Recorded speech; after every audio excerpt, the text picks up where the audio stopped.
সর্বশীর্ষে ইসলামের যে পাঁচটি রোকন, পাঁচটি স্তম্ভ, কালিমায়ে শাহাদাত, পাঁচ ওয়াক্ত সালাত, যাকাত, রমজান মাসের রোজা এবং বাইতুল্লাহর হজ। বাইতুল্লাহর হজ, ওয়ালিল্লাহি আলান নাসি হিজ্জুল বাইতি মান ইসতাতা ইলাইহি সাবিলা। যার সামর্থ্য আছে বাইতুল্লাহ পর্যন্ত পৌঁছার, আল্লাহর ঘর দেখে আসার শক্তি সামর্থ্য আল্লাহ যাকে দিয়েছেন, তার উপর এটা হক, আল্লাহর হক ওই বান্দার উপর যে সে আল্লাহর ঘর জিয়ারত করে আসবে। এটাই হলো হজ। হজ শুরু হয় এহরামের মাধ্যমে, বাইতুল্লাহর তওয়াফ, এরপরে মিনা, মুজদালিফা, আরাফা, আবার ঘুরে মিনা। এই জায়গাগুলোর সাথে হজের সম্পর্ক। হজের মূল সময় হলো 5 দিন। মূল সময় হজের আমলগুলোর 5 দিন: 9 জুলহজ আরাফার দিন, 10, 11, 12, 13।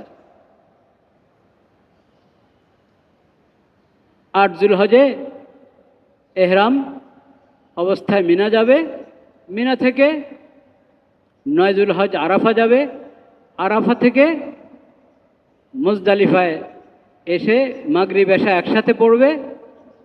তারপরে সুবহে সাদেক হয়ে যাওয়ার পর, ফজরের পর থেকে সূর্য ওঠার আগ পর্যন্ত এটা মুজদালিফার মূল সময়।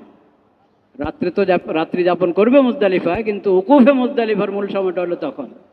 এরপরে মিনার দিকে রওনা হবে কঙ্কর নিক্ষেপের জন্য, যার যখন সুবিধা হয়।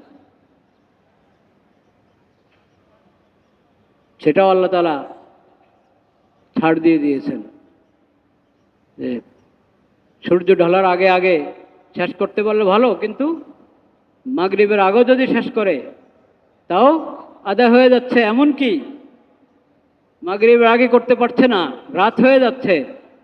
রাত সাধারণত 9 জুলহজের রাত হবে তো 8 জুলহজ দিবাগত রাত 9 জুলহজের রাত হয়, কিন্তু হজের দিনগুলোর মধ্যে 9 জুলহজ দিবাগত রাতকে 9 জুলহজের সঙ্গে রাখা হয়েছে। ওই রাত্রেও যদি কঙ্কর নিক্ষেপ করা হয় তাহলে ধরা হবে 10 জুলহজ, 10 জুলহজের সঙ্গে রাখা হয়েছে। যেরকম 9 জুলহজের রাত আগেরটা, কিন্তু 9 জুলহজের দিবাগত রাত যেটা, এটা মূলত 10 জুলহজের রাত, এটাকে 9-এর সঙ্গে ধরে